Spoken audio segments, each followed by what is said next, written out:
지금 제가 1박 2일 여행이 오늘이 처음이에요. 아기가 태어나고 2년 만에.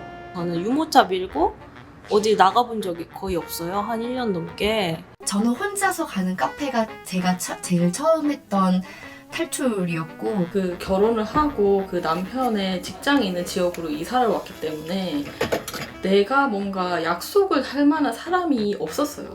그냥 나는 내 집에 완전히 혼자 고립되어가지고 있는 그런 사람이라는 느낌이 딱 들더라고요. 난 독박 육아를 했거든요. 아무도 나를 도와주지 않았어요. 그게 한 7, 8년 정도 됐던 것 같아요.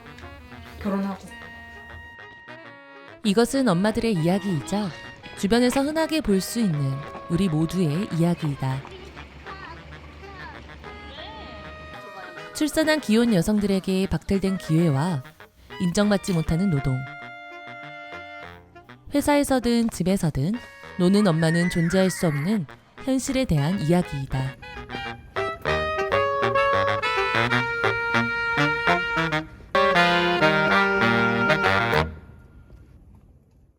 그 결혼을 하고 그 남편의 직장이 있는 지역으로 이사를 왔기 때문에 내가 뭔가 약속을 할 만한 사람이 없었어요. 그러니까 아기를 낳고 주변의 그런 관계들 자체가 내가 뭔가 뭐 외출을 해서 누군가를 만나거나 뭐 그럴 만한 환경도 아니었고, 아이만 키우고 남편을 내조하고 그러는 시기였기 때문에 뭐 다른 어떤 스케줄을 잡는다? 그런 거 생각 못 했어요, 그때는. 그냥 그때는 아이만 키웠던 것 같아요. 그러니까 그게 제가 모유 수유를 하기 때문에 그랬던 그런 느낌을 받았던 적이 많았던 것 같아요. 저는 사실 모유 수유를 길게 하고 싶지 않았거든요. 나 그냥 100일 정도만 하면은 되지 않을까? 그러니까 이렇게 할 수 있는 거를 내가 여기서 그만둬도 되나? 이런 것들 때문에 엄청 많이 고민을 했고, 그러다 보니까 계속 시간 맞춰서 나는 이제 집에 와서 아이를 수유를 해야 했고 막 이러니까 집에 완전히 혼자 고립되어가지고 있는 그런 사람이라는 느낌이 딱 들더라고요. 그 모유 수유를 계속 지금도 하고 있거든요. 그래서 그때 당시에는 보통 2-3시간에 한 번씩 수유를 하잖아요. 그래서 외출 시간이 그 수유 텀에 굉장히 구속을 받고 있어요. 그 2-3시간 내에 돌아와야 된다. 난 독박 육아를 했거든요. 아무도 나를 도와주지 않았어요. 남편도 없었고 남편도 항상 출퇴근에 근무 시간이 풀근무에 바쁜 사람이었고, 숨 쉬고 싶어서 나간 시간이 새벽 6시 반? 던킨 도너츠가 오픈했어요. 문 열린 던킨 도너츠에 가가지고 아메리카노를 한 잔 시키고 던킨 도너츠 하나를 먹으면서 책을 봤어요. 다시 나의 행복을 찾을 수 있겠다는 희망을 가졌던 순간 같아요. 이 상황이 되게 뭔가 답답하기도 하고 억울하기도 하고 약간 그런 감정이 되게 많았었어요. 그래서 그때는 이제 애들이 어리니까 제약 조건상 어디를 나가기가 쉽지는 않지만 그래도 막 아기띠 메고 오프라인 모임 한다 그러면 막 열심히 나가서 그 사람들이랑 현실에서 얼굴 맞대고 얘기하고 싶고 막 그런 니즈가 되게 컸었어요. 사실 그 전에 커피를 마시지 않았거든요. 근데 아이를 오히려 낳고 나서 카페라는 곳에서 1-2시간 정말 멍하게 커피 한 잔을 마시거나 책을 읽거나 하는 시간들을 보냈던 게 제가 유일하게 그 하루 중에 취했던 휴식이었던 것 같고, 그 아이를 19년 6월에 낳았거든요. 그리고 나서 아이가 100일쯤 되었을 때 코로나가 터졌어요. 저는 유모차 밀고 어디 나가본 적이 거의 없어요. 한 1년 넘게. 한 6개월쯤 지나고 나니까 되게 우울증이 오더라고요. 아이돌봄 선생님을 이렇게 불렀고, 아이 6개월쯤 됐을 때 처음으로 나를 위해서 혼자 나갔던 것 같아요. 선생님한테 아이 맡기고. 그 샤브샤브 집이 있어요. 혼자 샤브샤브를 먹고 그다음 카페에 가서 커피를 마시고 그러고 한 3-4시간을 보내고 집에 돌아왔던 기억이 있는데 진짜 거의 출소하는 기분이었어요. 아이가 익숙하지 않은 상황이니까 아이에게 이런 어떤 어려움을 주면서까지 내 시간을 가져야 되나? 이런 고민이 있었지만, 일단 처음에 점심 식사를 아이 없이 한 것이 딱 숟가락을 떴는데 너무 오랜만인 거예요. 그 감각이 되게 아직도 생생하게 기억이 날 정도로 홀가분한 감정이 기억이 나고. 그게 한 7, 8년 정도 됐던 것 같아요. 네. 결혼하고. 제가 처음으로 여성주의 관련된 강의를 2018년에 들었었어요. 모임에서 만난 그 학우들과 우리 같이 모여서 뭔가를 해보자 라고 해서 그때 유튜브를 같이 하기로 한 거야. 그래서 그거를 이제 여의도에서 어떤 사무실에서 그걸 찍고 그리고 회식을 했는데 그때 아마 한 진짜 7, 8년 만에 처음으로 그 밤 10시 넘어서 술을 처음 먹었던 것 같아요. 감자탕집에서 8년 만에 밤 10시 내가 여기 앉아있다니. 정말로 나의 욕구로만 모였던 술자리 그 외출이 가장 생각이 나요.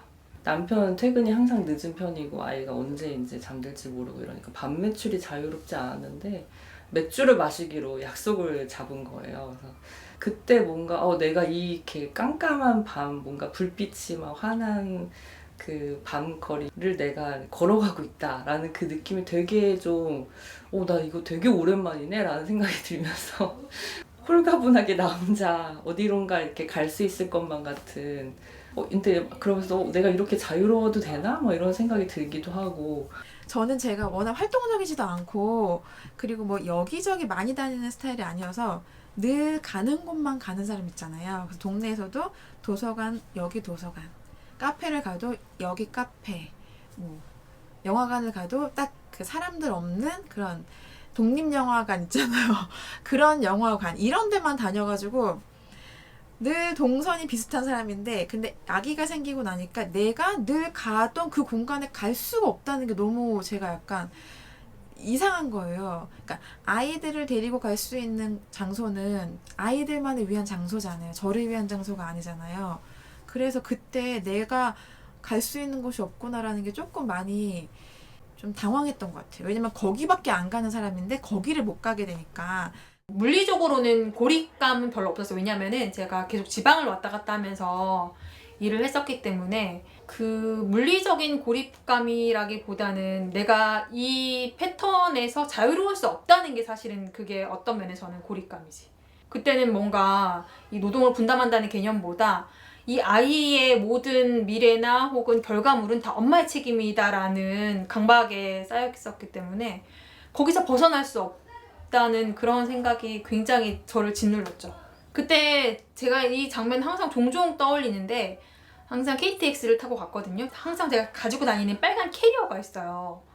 근데 이제 그 캐리어를 이렇게 이제 그 승강장에서 이렇게 두고 보고 있는데 저 캐리어를 철길에 밀어버리고 싶다라는 생각이 들었어요.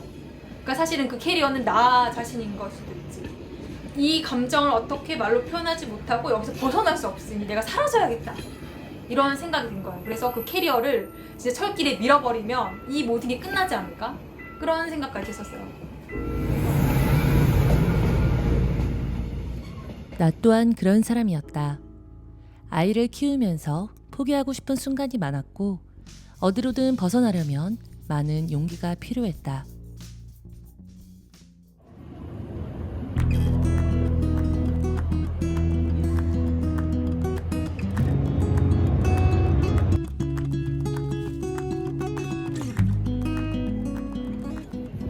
출산 후 12년 만에 온전히 나를 위해 처음 여행을 떠났다. 난생 처음 포항을 방문하게 된 것은 유자녀 기혼 여성 모임 덕분이었다. 여기 모인 유자녀 기혼 여성들은 가정 내 평등한 노동과 수평적 관계를 지향하고 독서를 통해 다양한 여성 활동을 탐구하는 사람들이었다. 그들은 서로의 본명도 나이도 사는 곳도 몰랐지만 그래서 오롯이 나로서 대화가 가능했다.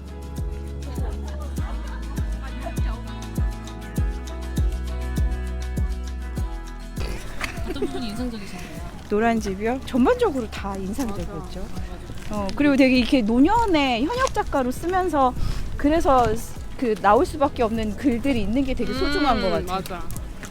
맞아. 와 여기도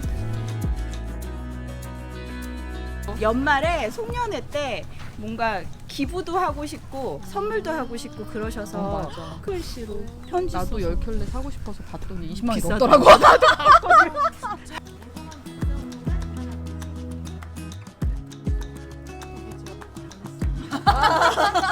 책 안 읽었다고 도망갔나 또 했네. 이러고. 근데 그러면 1박 2일 이렇게 간다고 하면 어디인지는 몰라도 그냥 별 크게 알겠다 이렇게만 넘어가지 누구를 만나거나 그런 거는 그럼 크게 반감 없이 가라고 이렇게 그렇긴 한데 저는 좀 이렇게 좀 그냥 떳떳하게 이렇게 만나고 간다고 하는 게 더 되게 좋아 보이거든요. 말하고 못 나오는 것보다는 말 안 하고 나오는 게 더 좋으니까. 일단 나오는 거. 전략적으로 일단 나오는 게 중요해. 일단 나오는 게 중요하니까. 독립운동도 아니고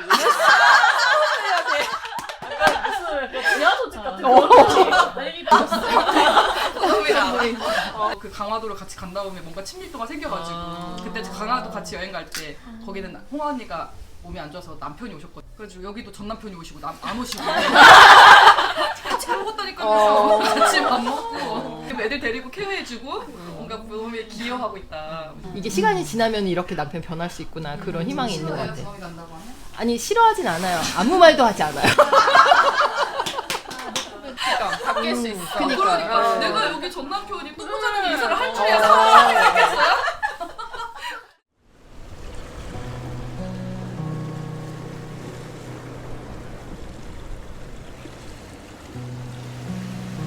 떠오르고 나서 보이긴 할 거 아니에요. 네네. 어르고 달래야 할 아이 없이 오롯이 나로서 보낼 수 있었던 1박 2일. 이 광경을 이렇게 바라보기까지 12년이라는 시간이 걸렸다는 걸 깨닫는 순간 저 파도처럼 나의 마음도 일렁였다.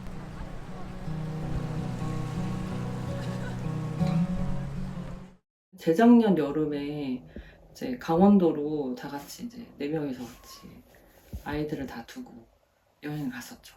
그때가 가장 최근의 여행인 것 같아요. 그 혼불 문학관에 갔던 게 제 첫 번째였던 것 같아요. 사실은 지금도 뭐 외박은 지금도 그때 이후로는 별로 없었던 것 같아요. 외박 아닌 외박을 하면서 이제 밤새 뭐 이야기 나누고 같이 이제 감정을 소통하면서 내가 이랬었지라는 생각을 했죠. 이제 잘 때는 또 항상 아이들을 걱정하잖아요. 이 아이들 뭐 어떻게 재우고 뭐 양치했니, 뭐 옷 씻었니, 발 씻었니, 뭐 이런 것에서 자유롭게 오로지 내 감정을 계속 나눌 수 있는 친구들이 있고 내가 나눌 수 있는 사람이구나, 존재구나. 어떠한 사람들의 어떤 돌봄 노동 없이 오로지 내 감정만 돌봄할 수 있는 나도 그런 존재구나라는 생각했죠 그때. 제가 8개월 때 그 첫 외출을 했던 게 왜 기억이 많이 나냐면 제가 그때 첫 외박 여행을 갔거든요. 친구들이랑 거제도로. 근데 그렇게 한 사람이 주변에 없었던 거예요. 내 주변에 그 다른 아이를 키우는 사람도 그렇고 양쪽 부모님들도 다 너무 걱정하시고 그냥 고작 1박인데 그런 설레를 내가 못 보고 그렇게 했기 때문에 갔다 와서 아이가 이 제적 끊기라고 하죠. 내가 하루 비웠을 뿐인데 갑자기 나에게 집착하는 걸 느껴서 내가 그때는 어떻게 생각했냐면 나 여행 가면 안 되겠다 이렇게 생각을 했던 것 같아요. 잘못. 근데 이제 둘째 낳고 나서부터는 내가 그때 생각을 잘못했다는 거 더 느꼈고 오히려 더 많이 나갔어요. 그때는 이제 다른 엄마들도 조금 이렇게 자유롭게 친구들도 만나고 외박도 하고 여행도 하고 그런 사람들이 많지는 않았지만 그래도 좀 있었기 때문에 그래 나도 그렇게 해, 너도 그렇게 하니 뭐 이런 식으로 얘기할 수 있고 서로 공감할 수 있는 엄마들이 많이 늘어났었어요. 그 먼저 출산한 친구가 오늘 뭐 나와 하면은 못 나간다고 이렇게 거절할 때 많잖아요. 그럴 때 항상 솔직히 속으로 생각했거든요. 그러니까 남편한테 맡기고 나오면 되지 왜 못 나와? 그냥 그렇게 생각했는데 이제 겪어보니까 내 애가 걱정돼서 남편이 힘들까봐가 아니라 내 애가 얼마나 힘들까 저 사람과 둘이 있는 게 그걸 걱정돼가지고 못 나가는 거더라고요. 100일 좀 지나가지고 제가 그 결혼식에 가려고 애를 놓고 한 몇 시간 낮에 외출을 한 적이 있거든요. 애들 아빠한테 맡겨놓고. 그래서 그거를 가기 위해서 애가 원래 모유만 먹던 애였는데 분유 연습을 좀 시켜놓고 그 토요일에 그 시간을 비우기 위해서 준비를 한 다음에 저는 이제 갔다가 왔는데 사실 저는 집 밖을 나가면 크게 걱정을 안 하는 편인데도 처음 떨어져 보니까 마음이 좀 이상하긴 한 거예요. 그래서 이제 거기 갔다가 한 4-5시간 만에 돌아왔는데 이제 막 애 아빠가 애를 아기띠에 안고 애는 하나도 먹지 않았고 그 우유를 못 먹어가지고 막 배는 고픈데 계속 울고 진이 빠져갖고 두 부자가 이렇게 막 딱 붙어서 그 여름에 의자에서 막 탈진이 돼갖고 이렇게 있는 거예요. 근데 그걸 보는데 마음이 되게 아기가 짠하면서도 근데 뭐 그래도 둘이서 어떻게든 잘 이러고 있네 약간 이런 생각도 좀 들고 이래서 글쓰기 워크숍을 영주로 갔을 때 그때가 아이하고 떨어져서 잔 첫 번째 날이었어요. 그래서 그때 같이 오셨던 분들이 저에게 첫 외박을 축하한다고 되게 축하를 해주셨던 기억이 나요. 그때 아이가 혼자서 잘 수 있을까 걱정이 들긴 했는데 굳이 집에 전화를 하거나 확인을 해보고 싶은 마음이 들진 않더라고요. 이제 그래도 혹시나 싶어가지고 통화를 했는데 아이가 잘 잤다고 했을 때 내가 나오면 이 아이도 충분히 할 수 있구나라는 걸 느끼면서 좀 안도감이 느껴졌던 것 같고 그래도 한번 해야 된다고 생각했어요. 이렇게 좀 내가 집에서 벗어나는 순간이 한 번은 있어야 되는 시기가 왔다. 이제 2돌쯤 됐으니까 그렇게 생각을 해가지고 좀 용기를 내서 갔고 어차피 맡겼으니까 온전히 믿고 그냥 맡기자. 어떻게 하던 둘이 그런 시간도 좀 보내봐야 된다. 나도 엄마였을 때 처음에 되게 서툴고 아이한테 잘 못하고 그런 시간들이 있었잖아요. 그렇기 때문에 지금 익숙해진 거니까 남편한테도 그런 시간이 필요하다 이렇게 생각을 했고 지금 제가 1박 2일 여행이 오늘이 처음이에요.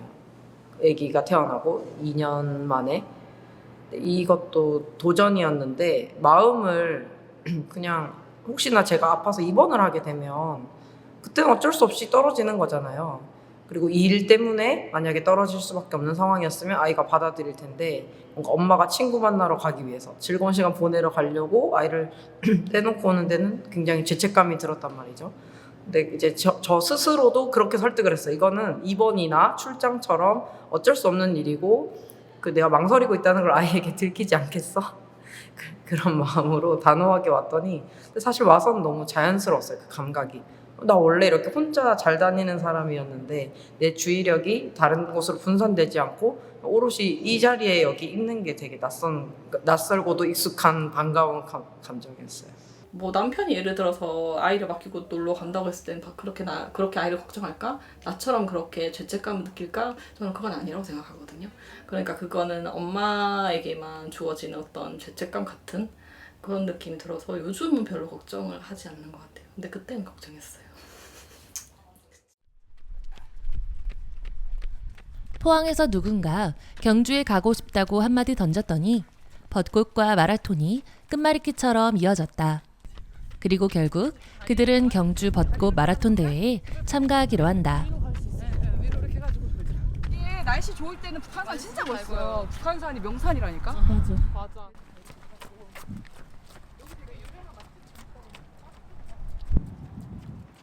누가 얘기를 처음 했지만 그렇게 하니까 또 준비하게 되고 하게 되고 내 생일 진짜 웃겨. 경주 한번 더 보고 싶어요 이랬는데 갑자기 다 벚꽃이 예쁘게 벚꽃 필 때 뭐지? 마라톤에 마라톤 해봤어? 별거 아니야.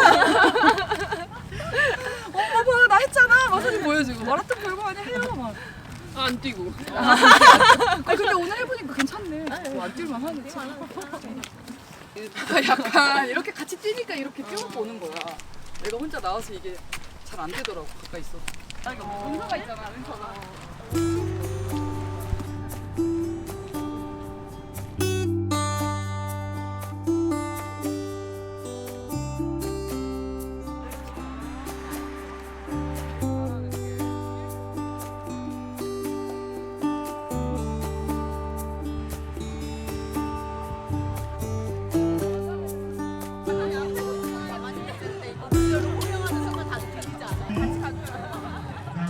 떨리네요.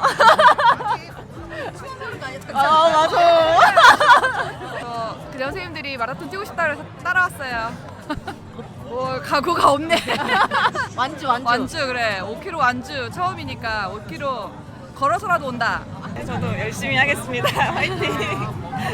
혼자 밖에 나온 거는 2년 만에 너무 떨려요. 다 좋은 사람들이랑 같이 뛰니까 설레기도 하고 놀러 온 것 같기도 하고 저는 열심히보다는 재밌게 뛰겠습니다. 생일 처음 마라톤 화이팅! 다시 이제 이번 마라톤 시작으로 선생님들이랑 같이 뛰어보려고 하프까지 화이팅! 저는 5km 사랑합니다. 여러분 3, 2, 1 출발!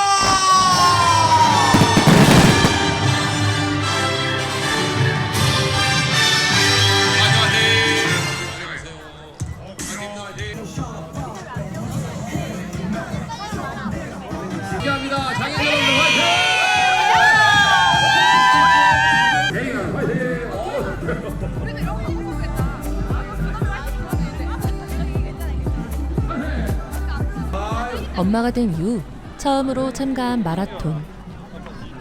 엄마가 되는 것이 아이의 발걸음에 나를 맞춰가는 과정이라면 아이가 온전히 자신의 걸음으로 나아갈 수 있을 때까지 나는 기다려주고 응원해주는 존재여야 한다. 하지만 그렇게 시간이 흐르는 사이 엄마가 아닌 나의 길을 잃게 될까봐 두려운 것도 사실이다.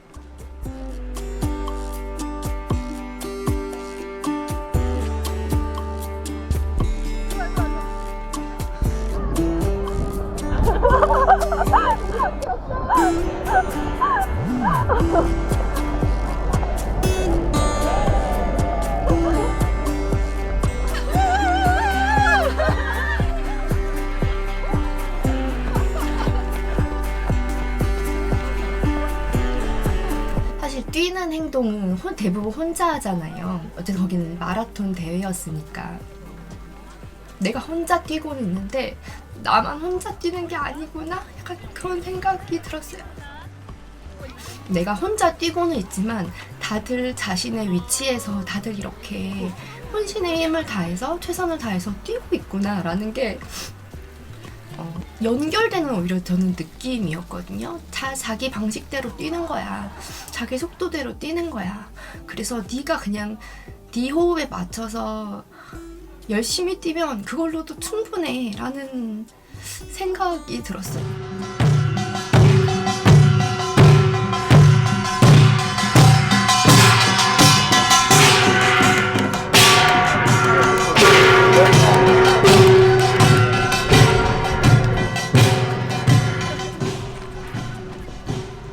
물론 거기서 즐길 수도 있었고 아니면 좀 쉬어갈 수도 있었는데 오히려 아무도 보지 않고 내가 뛰고 나 혼자 사실 아무도 저한테 막 열심히 뛰라고 하지 않았잖아요.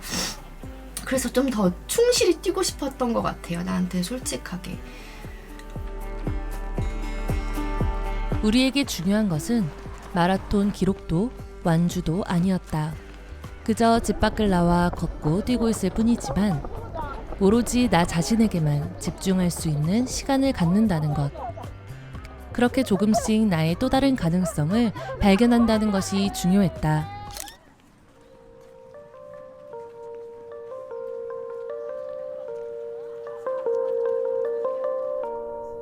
엄마이기 이전에 온전히 나로서 나만의 시간, 나만의 한 걸음이 분명히 필요하다.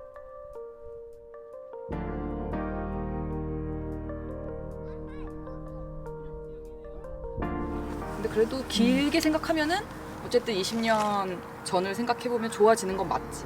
우리도 20년 후에 훨씬 좋아진 세상을 살 거라는 건 확실하지.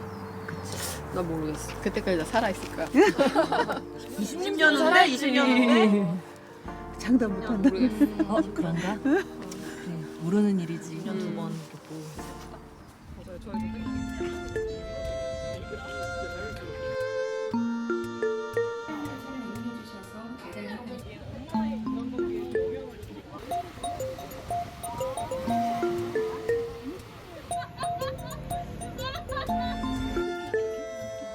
앞으로 내가 나아갈 수 있는 다른 길을 상상해보자.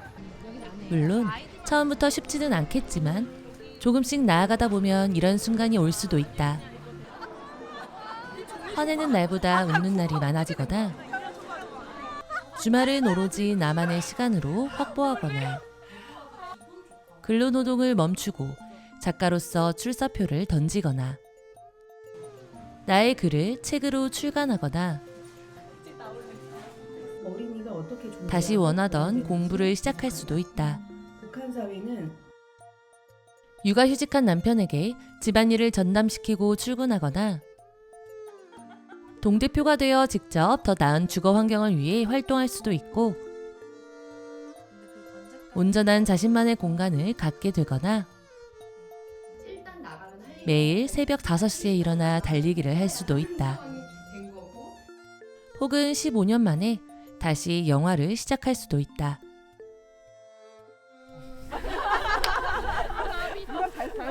엄마들이여, 타인을 위한 워킹을 멈추고 나를 위해 워킹하자.